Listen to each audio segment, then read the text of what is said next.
Assalamualaikum warahmatullahi wabarakatuh. Welcome to my channel, Afrahan Miryano. Learning is fun. Baiklah, pada kesempatan ini kita akan membahas metode penelitian pendidikan, yaitu pada konsep hipotesis penelitian.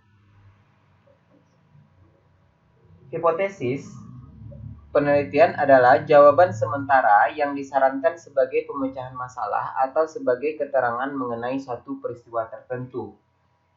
Perumusan hipotesis merupakan langkah ketiga dalam penelitian setelah peneliti mengemukakan landasan teori dan kerangka berpikir, atau biasa juga disebut dengan tinjauan pustaka dan kerangka berpikir.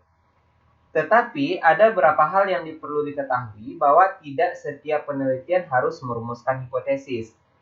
Penelitian yang bersifat eksploratif dan deskriptif sering tidak memerlukan hipotesis. Karena berupa jawaban sementara terhadap rumusan masalah penelitian, maka hipotesis dirumuskan dalam bentuk pernyataan. Jadi, hipotesis dapat juga dinyatakan sebagai jawaban teoritis terhadap rumusan masalah penelitian, belum jawabannya empirik dengan data. Nah, apa fungsi hipotesis? Yang pertama itu memberi keterangan tentatif. Yang kedua, hipotesis menyatakan hubungan yang dapat diuji melalui penelitian. Dan yang ketiga, memberikan arah penelitian. Nah, apa bedanya antara hipotesis dan pertanyaan penelitian? Jadi, hipotesis versus pertanyaan penelitian. Yang pertama, hipotesis merupakan pernyataan atau asumsi tentang hubungan variabel. Nah, jadi di sini variabel kita ada variabel bebas dan ada variabel terikat. Nah, bagaimana asumsi hubungan kedua variabel tersebut? Nah, sedangkan pertanyaan penelitian digunakan dalam penelitian kualitatif sebagai pertanyaan atas suatu fenomena. Itu beda yang pertama. Beda yang kedua, hipotesis merupakan penjelasan sementara atas perilaku tertentu, fenomena, atau kejadian yang sudah terjadi atau akan terjadi. Nah, pertanyaan penelitian itu pertanyaan yang bersifat fokus hanya pada satu fenomena. Sifatnya iluminatif dan deskriptif, tidak membuktikan hubungan antar variabel. Dan perbedaan yang ketiga, hipotesis adalah suatu argumen yang akan diuji kebenarannya, di mana tidak setiap penelitian harus menuliskan hipotesisnya. Sedangkan pertanyaan penelitian tidak ada uji kebenaran, tetapi menjelaskan sedalam-dalamnya tetap harus didukung oleh penelitian sebelumnya dan teori. Nah, itu perbedaan antara hipotesis dengan pertanyaan penelitian. Hipotesis penelitian dapat kita kelompokkan menjadi dua, ada hipotesis nol dan ada hipotesis alternatif.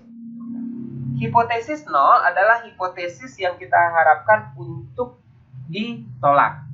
Dan hipotesis alternatif itu hipotesis yang diharapkan untuk diterima. Nah, hipotesis nol di sini ciri khasnya adalah tidak ada beda antara kelompok yang diteliti, di dalam hal ini kelompok perlakuan dengan kelompok kontrol. Kemudian tidak ada hubungan antara variabel yang diteliti. Sedangkan hipotesis alternatif memprediksi akan ada perbedaan antara kelompok atau variabel yang diteliti. Berdasarkan rumusan statistiknya, hipotesis dapat kita kelompokkan menjadi jenis seperti yang terlihat, itu tipe A, tipe B, tipe C. Nah, di mana yang di bagian atas ini adalah tipe hipotesis untuk penelitian deskriptif atau disebut juga dengan hipotesis deskriptif. Nah, hipotesis deskriptif merupakan jawaban sementara terhadap masalah deskriptif, itu yang berkenaan dengan variabel mandiri. Nah, sedangkan tipe A, B, dan C pada kolom kedua yaitu tipe hipotesis komparatif, di mana hipotesis komparatif merupakan jawaban sementara terhadap rumusan masalah komparatif yang kita bandingkan.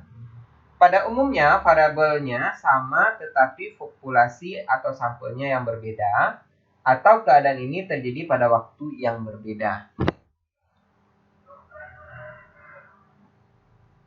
Nah, bagaimana pengujian hipotesis? Itu ada teknik uji dua ekor, artinya di sini adalah uji dua pihak, ya.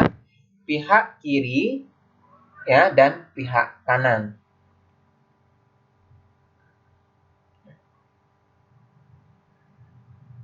Ini merupakan nilai kritis yang dicari dalam tabel statistika.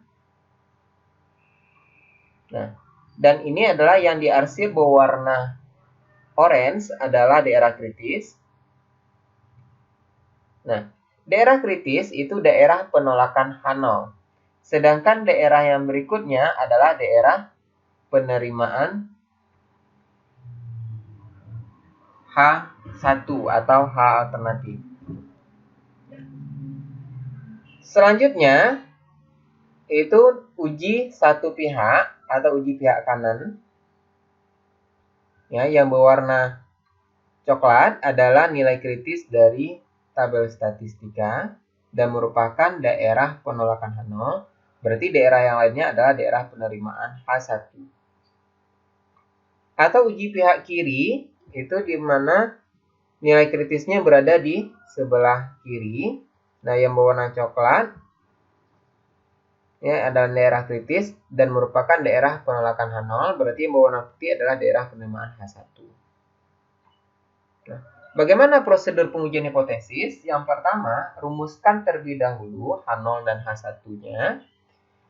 Yang kedua, tentukan taraf signifikansi, yaitu alfa, yang akan dipakai untuk uji hipotesis.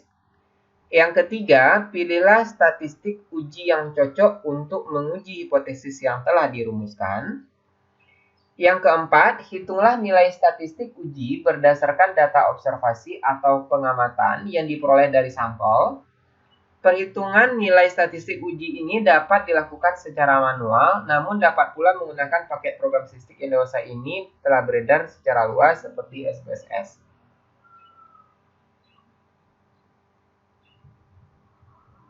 Langkah berikutnya, tentukan nilai kritik atau daerah kritik berdasarkan tingkat signifikansi yang telah ditetapkan. Kemudian, tentukan keputusan uji mengenai H0. Manual, jika nilai statistik uji amatan berada di daerah kritik, maka H0 ditolak. Secara komputer, jika P kecil dari alfa, maka H0 ditolak. Langkah berikutnya adalah tulislah kesimpulan berdasarkan keputusan uji. Nah, sebaiknya kesimpulan dirumuskan dengan bahasa sehari-hari, bukan dalam terminologi statistik, dan koheren dengan permasalahan yang dirumuskan di awal penelitian.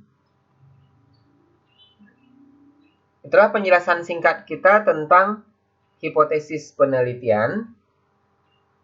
Jika Anda mendapat ilmu baru hari ini, silakan klik tombol like, subscribe, dan silakan share video ini. Terima kasih atas perhatiannya. Saya ucapkan terima kasih. Assalamualaikum warahmatullahi wabarakatuh.